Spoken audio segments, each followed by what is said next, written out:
아이고, 미영아. 우리 미영이 어디 있니? 미영아! 저를 애타게 찾는 아빠의 외침이 응급실에 가득 찼습니다. 그 목소리가 얼마나 애달프고 다급한지 모든 사람들이 다 아빠를 돌아볼 정도였죠. 아파서 끙끙 앓아대던 저도 아빠의 목소리에 정신이 번쩍 들었어요. 아빠, 나 여기 있어. 저는 다 죽어가는 목소리로 아빠를 불렀습니다. 아빠는 딸의 작은 목소리를 어떻게 들으셨는지 저를 향해 곧장 달려오셨습니다. 미영아, 너 괜찮냐? 아휴, 이게 대체 무슨 일이야? 아빠는 일하던 중에 달려오셨는지 작업복 차림이셨습니다.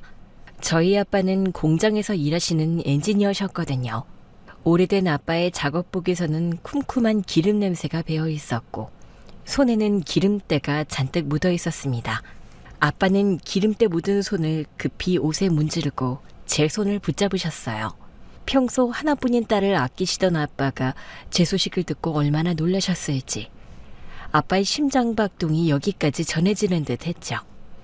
그 순간에도 저는 아빠의 사랑을 느낄 수 있었습니다. 아빠, 일하다가 온 거야? 그럼 우리 딸이 응급실에 있다는 소식 듣고 급하게 달려왔지. 일하다가 바쁜데 온 거 아니야? 지금 일이 중요하니? 우리 딸이 중요하지. 아니, 그래서 너 괜찮은 거야? 어디가 아픈 거야? 몰라. 수술을 해야 한다는데 보호자 동의가 필요하대. 아빠, 가서 동의서 좀 써줘. 그래? 아이고, 우리 딸 수술까지 해야 한다니 큰일인 거 아니야? 딸이 아프다는 얘기에 아빠는 정신없이 허둥거리셨습니다. 그렇게 아빠가 당황한 사이에 동서가 나타났습니다. 제 아랫동서가 그 병원 간호사였거든요. 형님, 어때요? 많이 아파요? 동서, 나 무슨 수술하는 거야? 어디가 아픈 거래? 그거 뭐 설명해주면 알아는 들어요?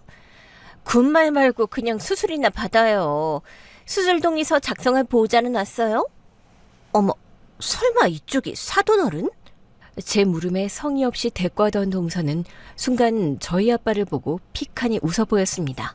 사돈어른 처음 보는데 기름때 가난한 티가 줄줄 흐르네요.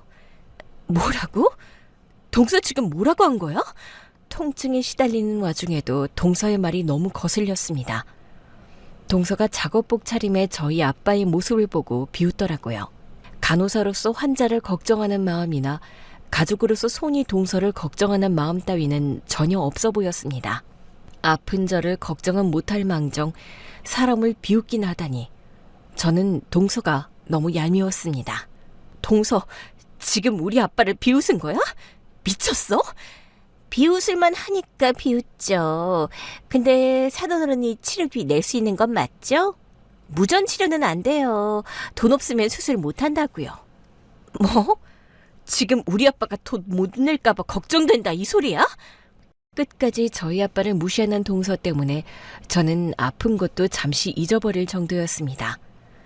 이런 소리를 아빠는 못 들으셨기를 바랐지만 아빠는 이미 동서의 말을 다 들으셨는지 머쓱해 하시며 저와 멀어지셨습니다. 미영아, 아빠 얼른 동의서 쓰고 올게. 그리고 너 아픈데 소리 지르지 마라. 아빠는 괜찮아. 아빠가 속상해 하시는 걸 보자 저도 너무 속상했습니다.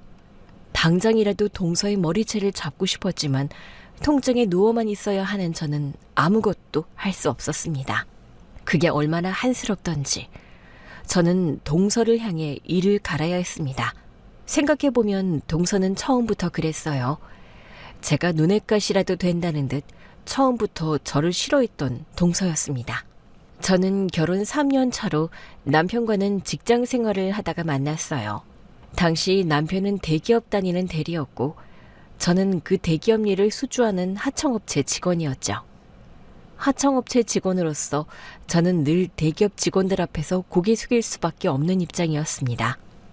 괜히 갑질하는 직원들도 많아서 늘 눈치 보는 게 일상이었죠. 그래서 남편과의 첫 미팅 자리도 무척 긴장을 했어요. 이번에는 또 무슨 억지 요구를 할까? 어떤 갑질을 할까 걱정했거든요. 하지만 남편은 달랐습니다. 갑과 을로 만난 사이였지만 남편은 제게 너무나 친절했거든요. 사실 저도 회사에서 까라면 까야 하는 입장이니 말을 전하는 거지만 급빠듯한 일정에 말도 안 되는 예산으로 힘들다는 거 저도 알아요. 그래서 저는 마냥 일방적으로 요구하지는 못하겠네요. 저는 최대한 예산 받아볼 테니까 대리님도 최대한 길 맞춰주시면 좋겠습니다. 우리 같이 일하는 사이니까 서로 잘 조율해봐요. 너그러우면서도 단호한 남편을 보며 저는 처음으로 그에게 호감을 느꼈습니다. 서로 배려하자는 그 말이 어찌나 고맙던지 약자의 사정을 헤아려주는 남편이 좋은 사람이라는 걸 단번에 느꼈죠. 그렇게 일로 처음 만난 저희는 자주 붙어 지내다 가까워지게 되었어요. 자연스럽게 만남을 시작하며 직접 알아가게 된 남편은 더 좋은 사람이었고 저를 많이 아껴주고 배려해 주었습니다. 그런 남편을 보며 저는 처음으로 결혼까지 생각하게 되었죠. 하지만 저는 한편으로 두렵기도 했습니다. 시어머니가 대기업 다니는 아들과 중소기업 다니는 며느리를 인정해 주실까 싶었거든요. 하지만 다행히도 어머니는 저를 웃으며 반겨주셨습니다. 어서 와요. 우리 성준이가 집에 여자 데려오는 건 처음이라서 내가 긴장을 너무 했네. 엄마, 너무 그러시면 명이 불편해요. 예, 맞아요. 편하게 대해주세요, 어머니. 우리 집 와준 손님인데 편하게 대할 수가 있나. 나중에 식구가 되더라도 귀한 집 따님을 함부로 하면 안 되지. 원래 가까운 사이일수록 어려운 줄 알아야 하는 거거든. 시어머니를 직접 만나보니 남편이 왜 좋은 사람인 줄 알겠더라고요. 시어머니는 편견이 없는 분이셨고 너그러운 분이셨습니다. 제가 하청업체 직원이라는 것도 저희 엄마가 일찍 돌아가셔서 홀아버지 손에 자랐다는 것도 개의치 않으셨죠. 아버지가 혼자 딸 키우시느라 고생을 많이 하셨겠네. 네, 그래서 늘 아버지한테 죄송해요. 저 때문에 아빠가 늘 희생하며 사셨거든요. 부모야 늘 자식의 그늘처럼 사는 거지. 그래도 그게 부모의 기쁨이야. 미영이가 이렇게 잘 큰 거 보면 아버님도 든든해 하실 거야. 그리고 또 둘이 결혼하면 우리 성준이가 사위가 되어서 아버님한테 잘해야지. 시어머니가 그렇게 말씀해 주시는데 참 감사했어요. 어려운 저희 집안 사정을 다 이해해 주시고 같은 부모로서 저희 아빠의 마음까지 헤아려 주셨으니까요. 실제로 저는 아빠에게 감사하고 죄송한 마음이 많았습니다. 엄마가 병으로 일찍 돌아가시고 그 후로 아빠가 혼자서 저를 어렵게 키우셨거든요. 속 썩이는 사춘기 딸의 마음에 전전긍긍하시면서 저 하나 잘 키워보려고 굳은 일 마다하지 않고 누구보다 열심히 살아오셨습니다. 저도 철이 들면서 그런 아빠의 고생을 잘 알아서 보답을 하고 싶었죠. 하지만 아빠는 늘 저의 행복만을 바라셨습니다. 아빠는 이제 우리 미영이가 좋은 사람 만나서 결혼하면 더 소원이 없겠다. 언제는 나 없이 못 살겠다 그랬으면서 나 결혼하면 좋겠어? 미영이랑 떨어지는 건 싫지만 너도 예쁜 가정 꾸려서 행복하게 살아야지. 그게 네 엄마가 바라던 것이기도 하고 아빠랑 엄마랑 만나서 가정을 꾸리고 예쁜 미영이 너를 얻었자니. 그래서 우리도 미영이 네가 그런 행복을 알았으면 하는 거야. 그래도 나는 아빠랑 헤어지기 싫은데. 네가 시집 갔다가 우리가 헤어지니? 결혼해서도 매일매일 보면 되지. 아무튼 시집 가면 시댁에 잘하고 남편이랑 사이좋게 지내고 시댁 식구들이랑 하루빨리 정 붙여. 이제 미영이 너한테 아빠 말고도 다른 가족들이 생기는 거잖니. 피를 섞은 사이는 아니지만 가족이란 정을 붙이고 사는 사람들인 거야. 아빠는 우리 미영이가 더 이상 외롭지 않고 아빠 말고도 마음 붙일 곳이 많아졌으면 좋겠어. 어쩌면 아빠는 저에게 다른 가족들을 만들어주고 싶으셨던 건지도 모르겠습니다. 아빠가 돌아가시고 난 후에 제가 마음 붙일 식구들이 있으셨으면 했겠죠. 그렇게 아빠의 말대로 저는 좋은 사람을 만나 결혼을 했고 아빠뿐이었던 저에게도 새로운 가족들이 생겼습니다. 너무나 감사하고 다행스럽게도 남편뿐만 아니라 시어머니도 시동생도 모두 좋은 사람이었어요. 덕분에 저는 크게 고민할 게 없었습니다. 시동생이 결혼을 하기 전까지는 말이죠. 저희가 결혼을 하고 1년 후 시동생이 만나던 아가씨와 결혼을 한다며 시댁에 인사를 왔습니다. 먼저 결혼한 가족으로서 저희 부부도 그 자리에 함께 참석했죠. 시동생은 의사였는데 예비 동서가 같은 병원에서 일하던 간호사라고 하더라고요. 일 때문에 만났던 저희처럼 시동생과 예비 동서도 그렇게 만난 겁니다. 저희와 비슷한 상황 때문인지 저는 예비 동서를 만나기 전부터 내적 친밀감이 느껴졌어요. 이제 같은 식구가 될 사이이니 친하게 지내야겠다고 생각하고 있었죠. 반가워요. 도련님한테 얘기 많이 들었어요. 두 사람도 일하다가 만났다면서요? 사실 저희도 일하다가 만났거든요. 아, 들었어요. 하청업체 직원이었다면서요? 정말 운 좋으시네요. 하청 직원이 본사 직원 만나는 게 쉬운 일은 아니었을 텐데 형님께서 수완이 좋으신가 봐요? 예? 대단하시다는 말씀이에요.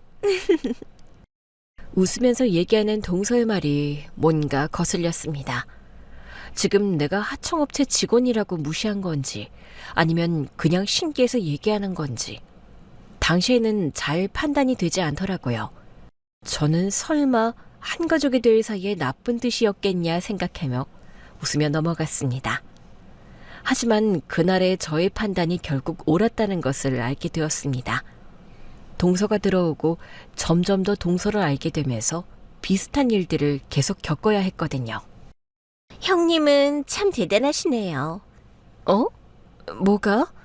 아니, 이 집안에서 기죽지 않는 게 기특한 것 같아서요. 기죽다니? 내가 기죽어야 할 일이 있어? 아주버님은 대기업 다니시고 저희 남편은 의사잖아요. 물론 저도 같은 의료업계 종사자이고. 근데 형님은 하청업체 직원이라 식구들 앞에서 좀 면이 안 설 것 같아서요. 그런데도 사람들 눈치 안 보고 잘 지내시는 게 대단해요. 그게 무슨 말이야?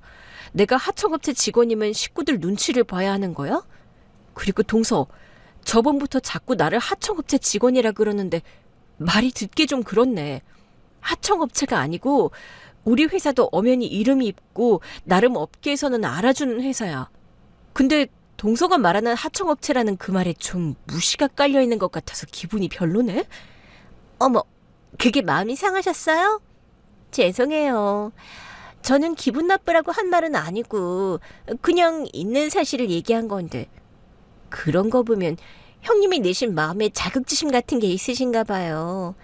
있는 사실인데 기분이 나쁘다고 그러고. 형님도 내심 대기업 다니는 아주버님한테 자격지심 느끼시죠? 형님도 그냥 솔직해지세요.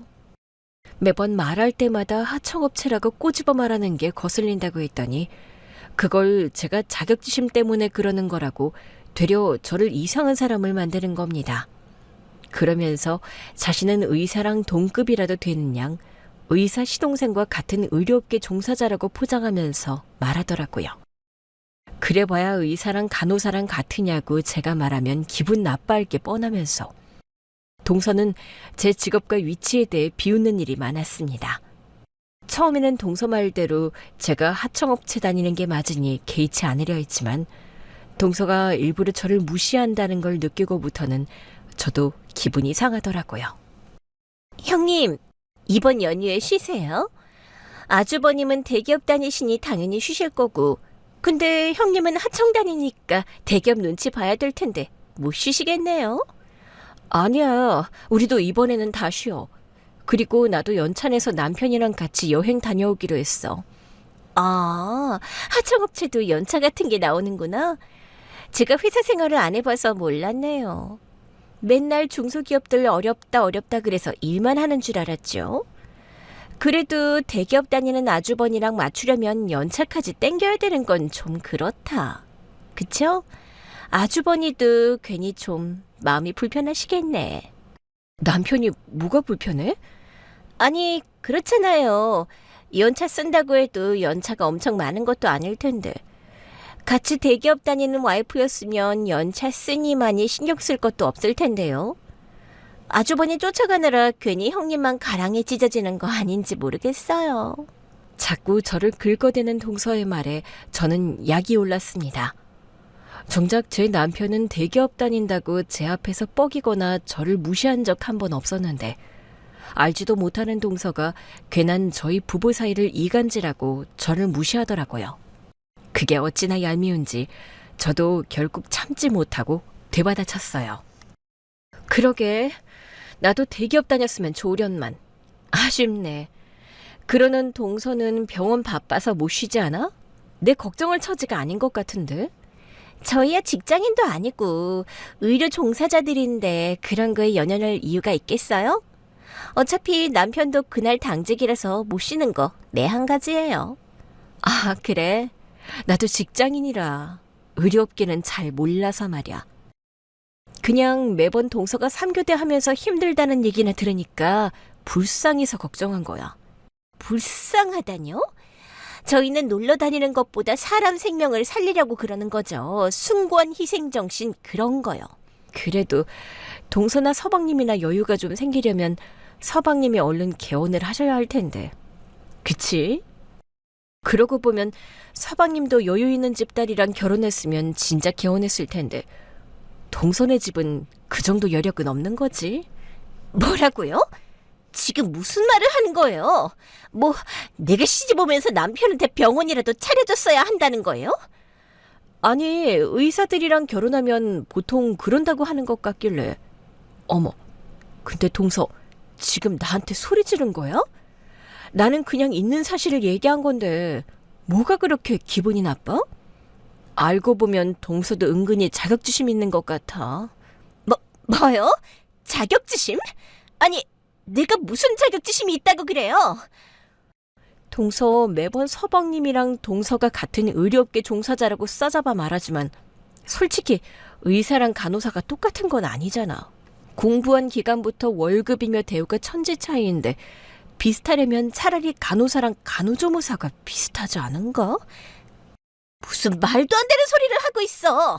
간호사랑 조무사가 어떻게 비슷해요? 그건 완전히 다르다고요. 글쎄, 직장 다니는 내가 뭘 아나. 그냥 내 눈에는 그렇게 비슷해 보인다는 거지. 솔직히 동서도 의사 남편 옆에서 마음고생 심하지. 나야 뭐 대기업이나 소기업이나 월급쟁이 신세 비슷한 거지만 동서는 의사들보다 더 고생할 텐데 느끼는 게 남다를 거 아니야. 그렇게 동서도 이왕이면 간호사 말고 의사 하지 그랬어. 학교 다닐 때 공부 좀만 더 열심히 하지. 형님, 지금 나 무시해요? 아니, 형님이 뭔데 나한테 그딴 소리를 해요? 무시라니? 내가 언제 동서를 무시했어? 그럼 동서는 나 무시해서 그런 소리들 했던 거야? 어머, 몰랐네. 나는 동서가 매번 나한테 하청이니 소기업이니 그러길래 동서가 그냥 솔직하고 직관적인 걸 좋아하는 사람인 줄 알았지. 그래서 나도 그냥 있는 그대로 솔직하게 말한 건데 기분 나빴으면 미안. 아무튼 남들 쉬는 휴일에 일 열심히 해. 나는 여행 다녀올게. 아, 올 때 동서 기념품이라도 사올게. 제가 똑같이 받아쳤더니 동서가 개거품을 물고 달려들더라고요. 자기가 먼저 무시할 때는 몰랐는지 내로남불이 따로 없었습니다. 그렇게 제가 참지 않고 따질수록 동서도 더 악을 품고 저를 대했습니다. 점점 동서지간 사이가 멀어지는 걸 느끼며 제가 참았어야 했나 생각도 해봤지만 매번 저를 긁어대는 동서를 참아줄 만큼 저의 인내심이 많지는 않았습니다. 사실 저는 먼저 건드리지 않으면 동서를 미워할 생각도 없었거든요. 하지만 동서가 그렇게 저를 싫다고 하니 저도 동서와 가까워질 수가 없었어요. 그렇게 동서와 제 사이에는 점점 더 깊은 골이 생겨가고 있었습니다. 그러다 어느 날은 제가 동서에게 직접 따져 물어봤어요. 나를 대체 왜 그렇게 싫어하는지 이유라도 듣고 싶더라고요. 동서, 오늘 한번 솔직하게 말 좀 해봐. 내가 동서한테 뭐 잘못했어? 아니면 무슨 실수했어? 뜬금없이 뭔 소리예요? 아니, 그렇지 않고서야 동서가 나를 왜 이렇게 싫어하는지 이해가 안 돼서 그래. 내가 동서한테 잘못한 건 크게 없는 것 같은데 동서는 나를 왜 싫어해? 제가 언제 형님을 싫어했다고 그래요? 또 이상한 말 만드시네. 어머님이 들으시면 오해하겠어요. 지금 어머니 안 계시고 여기 우리 둘밖에 없잖아. 내가 정말 궁금해서 물어보는 거야. 제발 말 좀 해줘. 동서랑 만날 때마다 맨날 기싸움하는 거 나 너무 지겹거든. 내가 뭐 고쳐야 하는 게 있으면 노력할 테니까 동서도 솔직히 말 좀 해봐. 뭐야, 이유가 대체 뭔데? 동서가 부부 사이로 모자라서 식구들 앞에서까지 교묘히 이간질을 시키는 걸 느끼면서 저는 동서가 괘씸하고 미웠습니다. 시어머니는 가정의 평화를 중요하게 생각하는 분이셨고 저도 애써 꾸린 행복한 가정과 평안한 분위기를 망치고 싶지 않아서 그동안 참았지만 이대로는 어려울 거라 생각했습니다. 제가 계속 이런 상태로 동서와 거리를 둔다면 언젠가는 티가 날 거라고 생각했거든요. 그럼 시어머니는 걱정을 하실 테고 저도 마음이 편하지 않겠죠. 그래서 저는 동서와 잘 지내볼 최후의 방법으로 솔직하게 물었습니다. 그러자 돌아오는 동서의 대답이 아주 가관이었어요. 뭐 내가 싫다고 말하면 고칠 수나 있고요? 이유를 알면 내가 뭐라도 하겠지. 난 동서랑 잘 지내고 싶어. 동서는 그럴 마음이 전혀 없는 거야? 잘 지내긴 무슨. 내가 형님이랑 왜 잘 지내야 하는데요? 나는 그럴 생각이 전혀 없는데. 그리고 뭘 자꾸 이유를 물어. 사람 싫어하는데 이유가 있나? 나는 그냥 그쪽이 싫어요. 그쪽이랑 나랑 같은 집안 며느리라는 게 싫다고. 그게 이유라면 이유였을까요? 동서는 그냥 저를 싫어한다고 했습니다.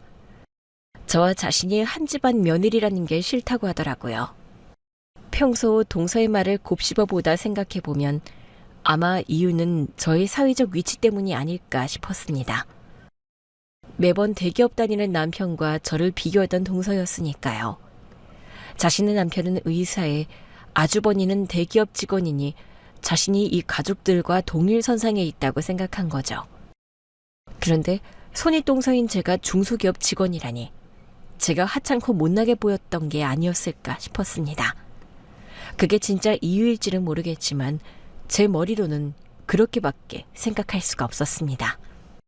아니, 어쩌면 동서 말대로 정말로 이유 없이 제 존재 자체가 거슬리는지도 모르죠. 아무튼 그렇게 된 이상 저는 절대로 동서와 가까이 지낼 수 없다는 것을 깨닫게 되었습니다. 나름대로 가족 간의 평화를 위해 관계를 개선해 보려고 했지만 이건 내 노력으로 되는 일이 아니다 싶었죠. 손뼉도 두 짝이 마주쳐야 소리가 날 텐데 저 혼자 뭘 어떻게 할 수 있겠어요? 그렇게 저는 동서와 그냥 적절한 거리를 두고 지내기로 했습니다.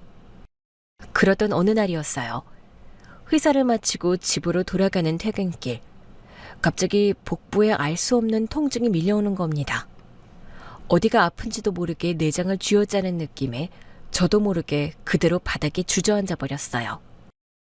그러자 사람들이 금세 몰려들었고 누군가 119에 신고를 해주셨는지 저는 곧바로 응급실로 가게 되었습니다. 실려가면서 구급대원이 보호자 연락처를 물었지만 저는 남편에게 연락할 수 없었어요. 하필이면 남편이 일주일간 해외 출장을 떠났거든요. 그래서 저는 병원 측에 아빠의 연락처를 넘겼습니다. 바로 수술해야 할 것 같은데 동의서 작성해 주실 보호자 언제 오시나요? 아빠가 금방 오실 텐데. 도착하셨습니다. 얼마나 급하게 오신 건지 아빠는 땀을 뻘뻘 흘리며 작업복 차림으로 달려오고 계셨어요. 저는 아빠를 보자마자 눈물이 날 것 같았습니다. 아빠 역시 딸이 아프다는 소식에 많이 놀라신 듯 보였죠. 아빠는 기름때 묻은 손을 작업복에 연신 닦고 겨우 깨끗해진 손으로 저를 붙잡아 주셨죠. 따뜻한 아빠의 손길에 저도 안심이 되는 것 같았습니다. 그런데 그런 저희 아빠를 보고 누군가 이런 소리를 하는 겁니다. 사돈어른 처음 보는데 기름때 작업복까지 아주 가난한 티가 줄줄 흐르네요. 동서였어요. 응급실에 도착하고서 보니 동서가 그 병원에서 일하고 있더라고요.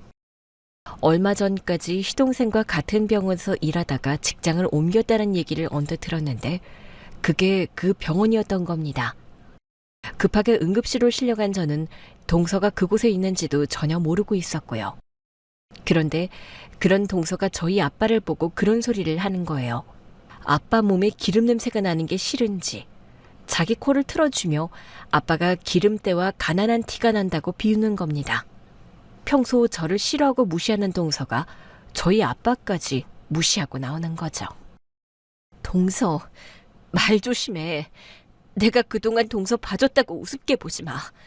그동안은 다른 가족들 생각해서 참은 거지만 나한테 제일 소중한 우리 아빠 무시하면 나 가만히 안 있어? 내가 뭐라 그랬다고 그래요? 뭐 가난한 티 난다는 거? 근데 뭐 틀린 말 있어요? 그냥 그렇게 보인다는 거지. 아무튼 수술비 낼 돈은 있으신 거죠? 뭐라고? 동서 정말 이럴 거야? 아빠만큼은 그 얘기를 듣지 않으시기를 바랐지만 안타깝게도 동서의 무시를 들은 아빠는 겸연쩍어하며 자리를 피하셨습니다. 아빠는 예의 없는 동서에게 화도 내지 못하시더라고요. 아무래도 저희 시댁 식구에게 화를 낼 수가 없으셨던 거겠죠. 그렇게 고개를 숙이며 접수 창고로 향하는 아빠의 뒷모습에 저는 더 속상할 수밖에 없었습니다. 저렇게까지 아나무인인 동서를 도대체 어떻게 혼을 내줘야 하나 모르겠더라고요. 명아, 조금만 참아. 아빠가 동의서에 사인했어. 의사 선생님 도착하시면 바로 수술 받을 수 있단다. 우리 미영이 참을 수 있지? 나는 괜찮아, 아빠. 신기하게도 아빠가 잡아주시는 따뜻한 손에 저는 통증이 사라지는 기분이었습니다. 그렇게 수술을 기다리고 있던 그때 의사가 내려와 제 상태를 확인했습니다. 아이고, 우리 미영이 괜찮은 건가요? 우리 미영이 살 수 있는 거죠? 지금 수술방 준비하고 있으니까 조금만 기다려주세요. 그래도 다행히 심각한 상황은 아니네요. 수술 간단하게 하고 몇 주간 입원하시면 될 것 같습니다. 선생님, 우리 딸 잘 좀 부탁드립니다.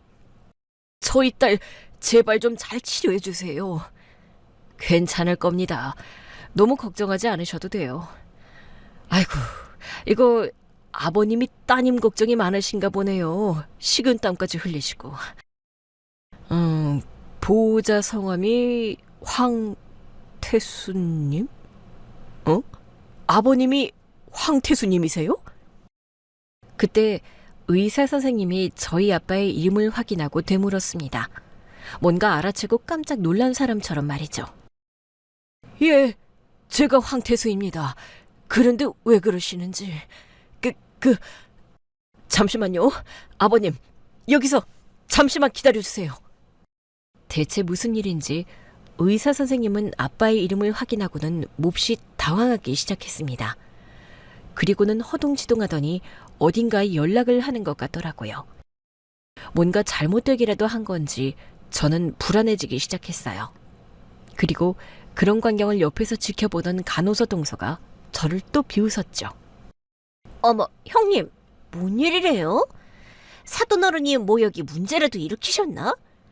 최 선생님이 저렇게 당황하시는 거 처음 보는데? 혹시 뭐 옛날에 이 병원에서 치료비라도 떼먹은 적 있는 거 아니에요? 그리고 잠시 뒤 응급실이 소란스러워지기 시작했습니다. 어디서인가 검은 양복을 입은 사람들이 우르르 몰려와 저와 아빠를 둘러싸 버렸거든요.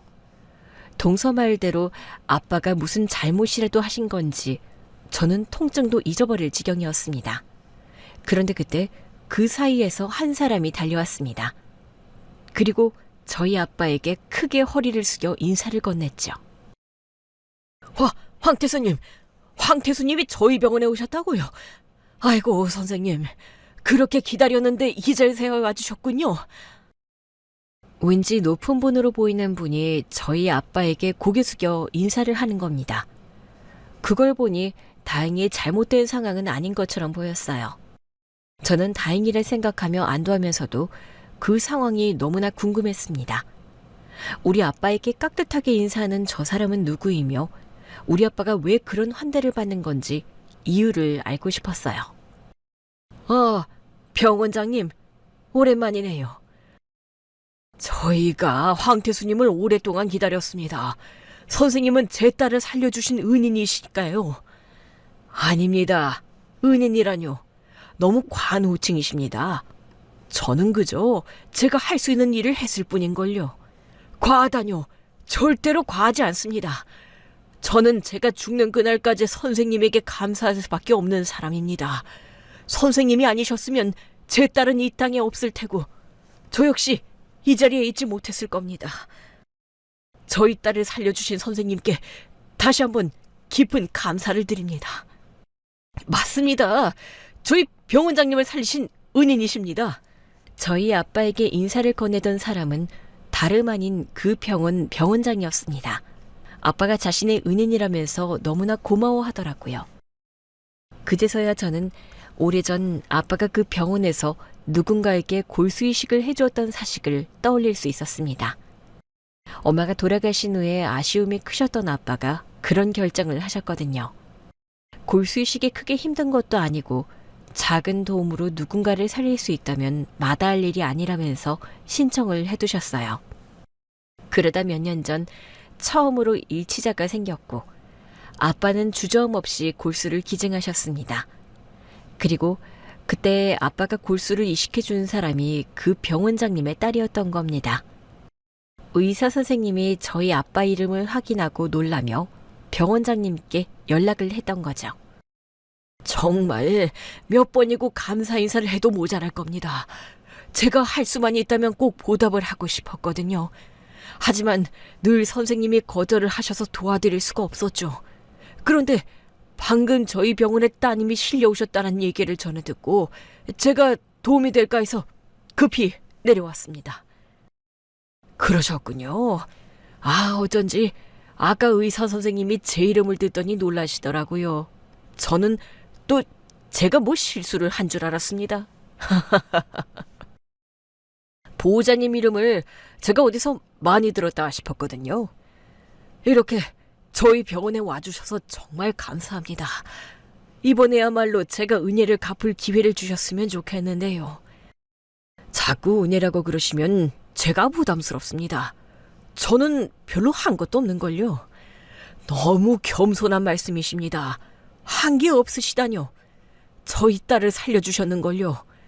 선생님이 제 딸을 살리셨으니 이번에는 제가 따님을 위해 나서겠습니다. 내려오면서 들으니 다행히 심각한 상황은 아니라고 하더라고요.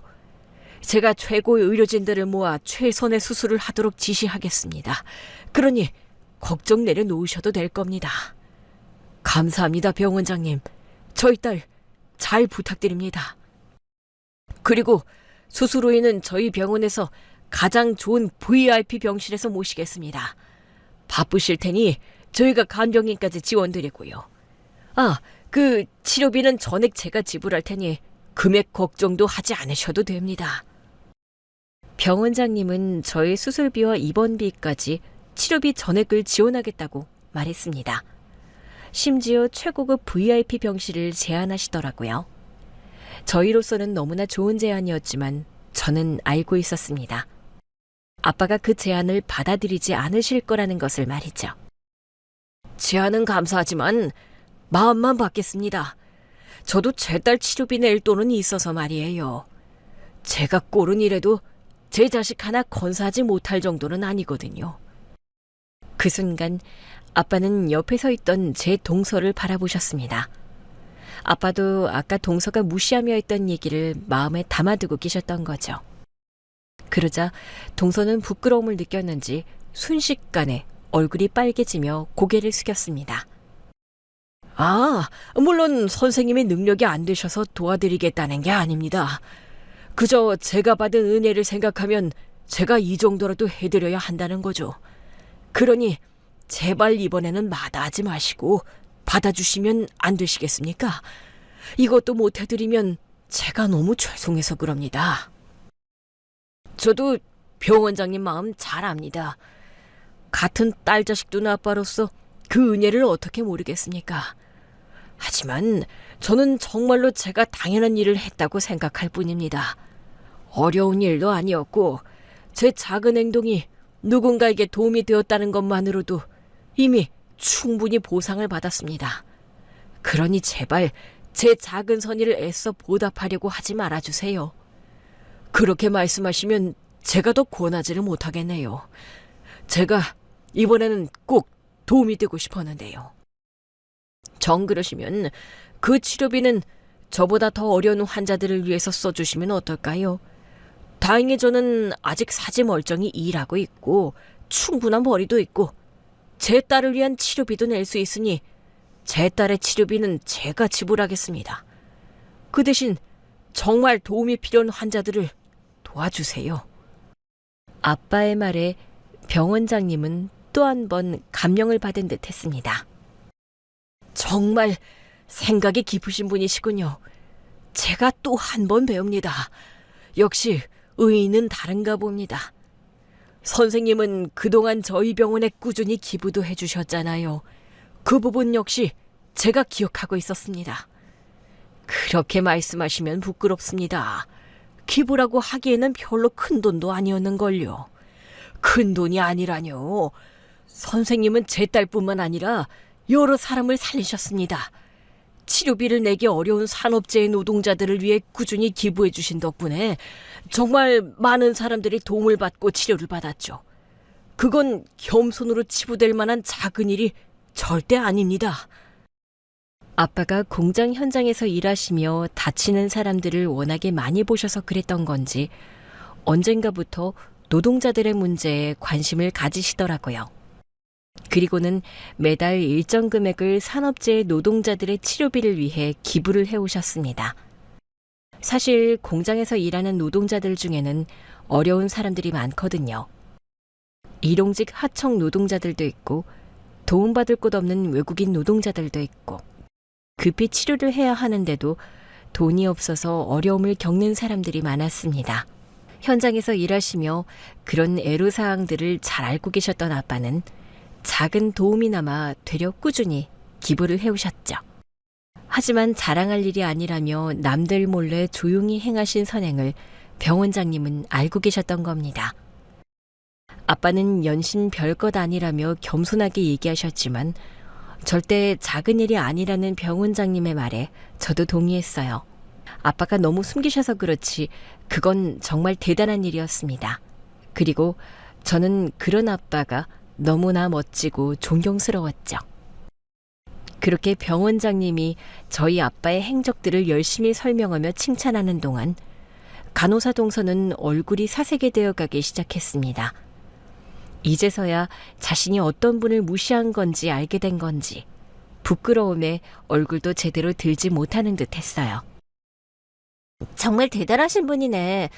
어머, 그런데 현경 씨 저분이 사돈어른이라고 그러지 않았어? 예? 그건 맞는데. 근데 현경 씨 좀 못됐다. 내가 아까 들었는데 현경 씨가 사돈어른이 기름때 묻고 가난한 티 난다고 비웃었잖아. 사돈어른한테 그런 소리 하는 건 아니지. 어머, 현경 씨가 그런 말을 했어?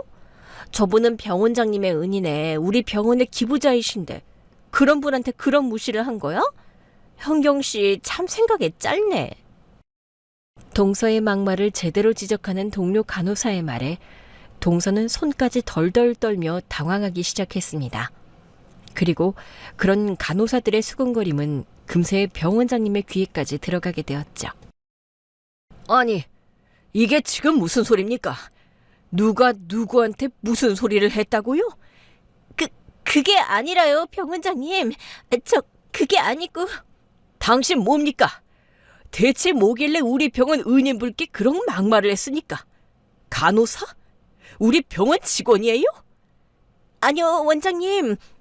제가 저분 사돈, 아니, 저분 따님의 저희 형님이신데, 그냥 제가 형님한테 농담 좀 한 거예요.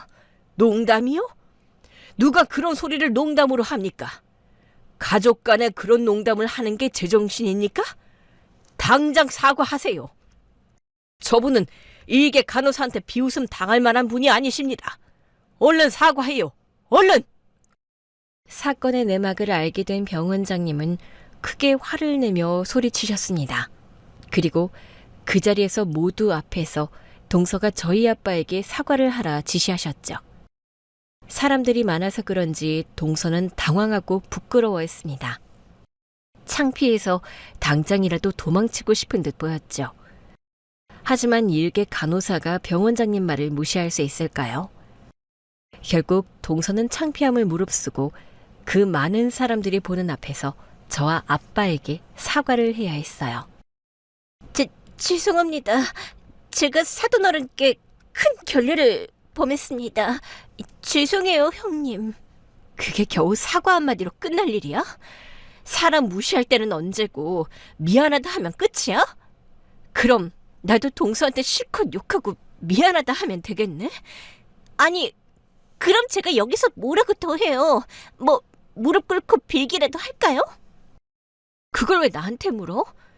어느 정도 해야 용서받을 수 있을지는 그 정도는 동서가 알아서 생각해야 하는 거 아닌가? 지금 아쉬운 사람은 동서인 것 같은데? 형님, 제가 죄송하다고 하잖아요. 사돈 어른한테 사과했으면 된 거 아닌가요? 지금 소리 지른 거야? 나는 지금 동서가 하는 사과가 전혀 진심으로 들리지 않는다는 거야. 아픈 사람 두고서 수술비나 운운하면서 우리 아빠 차림새 보고 무시한 거 내가 그거 평생 잊을 수 있을 것 같아? 동서는 남의 차림새나 보고 환자도 가려받을 거야? 죄송해요. 저는 사돈 어른이 어떤 분인지 모르고 그랬어요. 겉모습 보고 그런 건 잘못했습니다. 근데 평소 형님도 저 기분 나쁘게 하고 했잖아요. 그건 애초에 동서가 먼저 시작한 일 아니었어? 내가 하청업체 다닌다고 먼저 무시했던 건 동서 같은데? 나 무시할 때는 내가 맞받아치면 그만이지만 오늘 동서 행동은 선을 넘어도 한참 넘었어. 우리 아빠가 어떤 분인데 나도 우리 아빠 무시하는 거 못 참겠거든? 그래서 동서가 그렇게 비웃고 무시하던 우리 아빠가 어떤 사람인지 이제 좀 알겠어? 간호사, 얼른 당장 사과하지 않고 뭐해? 당신이 지금 우리 병원 명예를 얼마나 떨어뜨렸는지 알기나 해? 매달 기부하시고 기증까지 마다하지 않으시는 그런 은인을 감히 무시를 했어? 당신 같은 사람이 우리 병원에서 일한다는 게 수치예요. 이 사람 누가 뽑았어? 당장 내일부터 못 나오게 해. 동서의 사과는 그리 적극적이지 않았고 누구의 마음도 풀지 못했습니다. 직접 모욕을 당한 아빠도 사과를 받지 않고 묵묵히 계셨고 옆에서 지켜보던 저도 마음이 전혀 풀리지 않았죠. 그건 병원장님도 마찬가지셨어요. 간호사 동서의 성의 없는 사과가 별 소용이 없어 보이자 직접 나서서 동서를 혼내셨습니다.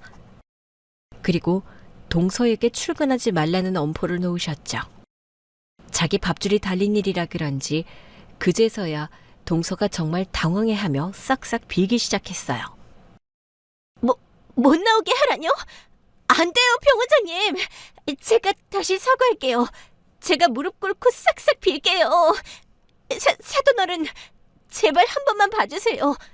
제가 앞으로 형님한테 잘하고 다시는 이런 일 없게 하겠습니다. 저도 제가 왜 그렇게 입방정을 떨었는지 모르겠어요. 그냥 실수한 건데 한 번만 용서해 주시면 안 될까요? 형님, 제발 저 좀 살려주세요. 저 여기서 잘리면 끝장이에요. 왜? 동서는 그 잘난 의료 종사자인데 잘리는 게 무서워? 그냥 이참에 병원 관두고 서방님 내조나 하지 그래. 남편이 의사인데 뭐가 문제야? 의사 남편 덕 본다면서 서방님한테 그냥 부탁해. 어차피 동서는 나 같은 하청업체 직원이랑은 급이 다르잖아. 안 그래? 저는 평소 동서가 했던 말들을 곱씹으며 동서에게 똑같이 말해주었습니다. 그러자 동서의 얼굴은 더욱 사색이 되어갔어요. 형님, 매정하게 정말 왜 그러세요? 그래도 저희 가족이잖아요. 한 가족끼리 사과 좀 받아주시면 안 돼요? 동서, 말은 똑바로 해야지. 먼저 가족의 돌이 져버린 게 누군데. 동서야말로 내가 아파서 실려와도 관심도 하나 없고 우리 아빠 무시하기나 했으면서 내가 그런 동서를 이제 와서 가족이라고 생각하고 보듬어줘야 한다고 생각하는 거야? 내로남불도 적당히 해야지. 어디 그런 염치 없고 괘씸한 소리가 있어? 형님, 제발. 저 여기서 잘리면 진짜 큰일 나요. 몰라. 나는 이제 동서에 별로 관심도 없고 동서 같은 사람이랑 신랑이 하고 싶지도 않네. 아픈 사람 붙들고 애원하지 말고 자기 앞가림은 자기가 알아서 해. 그렇게 잘리는 게 무서웠으면 평소 행실을 똑바로 했어야 하는 거 아니야? 매번 뭐가 그렇게 잘났다고 남 깎아내리고 무시하고 모욕하더니 이 정도 뒷감당은 당연히 생각했어야지. 그래서 지금 후회하고 있잖아요. 저 정말 후회하고 뉘우치고 있어요. 이제 제가 잘할게요, 형님. 그리고 저희 남편은 저 먹여 살릴 생각 없을 거라고요. 저 이러다 이혼당할지도 몰라요. 그러니까 제발 좀 도와주세요. 제발요. 그때는 동서가는 그 말을 이해하지 못했습니다. 시동생한테 이혼당할지 모른다니. 동서가 뭘 그렇게 두려워하고 걱정하는지 알지 못했죠. 동서는 끝까지 저에게 애원했지만 저는 동서를 거들떠도 보지 않았습니다. 이제 그냥 동서에게 신경을 쓰고 싶지 않더라고요. 그 후 저는 무사히 수술을 잘 받았고 몇 주간 입원 치료를 받게 되었습니다. 제 소식을 듣고 출장에서 돌아온 남편은 휴가까지 내며 제 간병을 자처했고 아빠는 그런 남편의 모습을 보고 안심하시며 일상으로 돌아가셨어요. 그렇게 저는 가족들과 남편의 따뜻한 위로 속에 무사히 건강을 회복할 수 있었습니다. 하지만 동서의 얼굴은 그 후 어디에서도 볼 수 없었습니다. 수술을 받고 깨어나니 병원장님이 직접 제 상태를 살피려 오셔서 얘기해 주시더라고요. 아, 그때 두 분께 무례를 저지른 그 직원은 저희 병원에서 나가게 되었습니다. 알아보니 평소에도 환자들에게 민원이 자주 들어오는 문제 직원이었는지 별 문제 없이 퇴사 조치했습니다. 그러니 앞으로 이 병원에서 그 직원을 다시 마주하시는 일은 없으실 겁니다. 직원 관리에 미흡했던 점 모쪼록 다시 한번 사죄드립니다. 동서는 결국 그 병원에서 잘리고 말았습니다. 동서가 평소에도 병원에서 행실이 좋지 않고 환자들에게 불친절하다는 민원을 많이 받았었다고 하더라고요. 집안에서 새는 바가지 밖에서도 샌다더니 저에게 못되게 굴던 동서가 밖에서도 매한가지였나 봅니다. 그렇게 잘린 동서는 저를 원망하는 건지 아니면 제 얼굴을 볼 낯이 없는 건지 제가 입원해 있는 동안 한 번도 저를 찾아오거나 연락하지 않았어요. 그리고 퇴원 후 저는 더 깜짝 놀랄 소식을 듣게 되었습니다. 바로 시동생의 이혼 소식이었죠. 두 사람 이혼한데 이미 협의 이혼서 제출했고 조정기일 기다리고 있다나 봐. 동서랑 서방님이 이혼을? 아니 왜? 설마 나 때문은 아니지? 그 일이 영향이 아주 없다고는 못하겠지만 들어보니 평소에 두 사람 사이에 문제가 좀 많았었나 봐. 동생 말로는 재수 씨가 사치가 심하고 과했다고 하더라고. 평소 환자들을 대하는 것도 문제가 많았고. 그래서 이전에 같이 일하던 병원에서 퇴사 권고를 받고 나왔던 거라고 하더라. 그래서 잘리면 안 된다고 그렇게 애원한 거였구나. 아무튼 동생 성격에 그런 재수씨 성품을 감당하기 어려웠나 봐. 처음에는 왜 그러냐 타이르고 다그치고 노력해봤다는데 사람 성격이 어디 쉽게 변해? 그래서 결국 이혼 생각까지 하게 된 거지. 들어보니까 결혼 전에는 엄청나게 천사처럼 굴었다고 하더라. 환자들한테 희생하는 모습을 보고 내 동생의 결혼을 결심했으니까. 근데 막상 결혼하고 나니까 전혀 아니었던 거야. 아마 의사 남편이랑 결혼하려고 가식을 떨었을 거야. 동서가 맨날 나 무시하던 얘기만 떠올려봐도 뻔하지 뭐. 그래도 나는 동서가 나만 미워하는 줄 알았더니 그냥 그런 사람이라고 생각하니까 이제 별로 기분이 나쁘지도 않네. 그러게, 어떻게 그런 사람이 우리 식구였다는 건지 황당할 따름이야. 식구들 앞에서는 그렇게 잘했는데 당신이랑 장인어른한테 그런 짓을 하다니. 그래도 이제 안 보게 되었으니 당신도 기분 풀어. 나는 아무것도 모르고 당신 신경 써주지 못해서 너무 미안해. 당신이 미안할 일이 뭐가 있어. 그래도 이제 안 보고 산다니 후련하네. 결국 동서는 병원에서 잘리고 이혼까지 당하게 되었습니다. 동서가 그동안 저질렀던 기행들이 저한테만 했던 게 아니었더라고요. 결혼 생활을 이어가면서 시동생도 그런 동서의 본성을 알게 되었고, 두 사람 사이에 이미 많은 고비들이 있었다고 했습니다. 그러다 이번 일을 계기로 결국 이혼까지 하게 되었죠.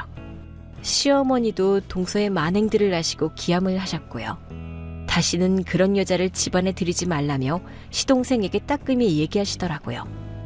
어쩌다 보니 제가 동서를 이혼시킨 것 같기도 하지만 별로 미안한 생각은 들지 않습니다. 결국 동서의 행동으로 벌어진 결과이니까요. 그래서 저는 그저 동서가 이제라도 자신의 행동을 뉘우치고 변하기를 바랍니다. 그리고 저는 앞으로도 제 가족들을 챙기며 열심히 살아가겠습니다. 감사합니다.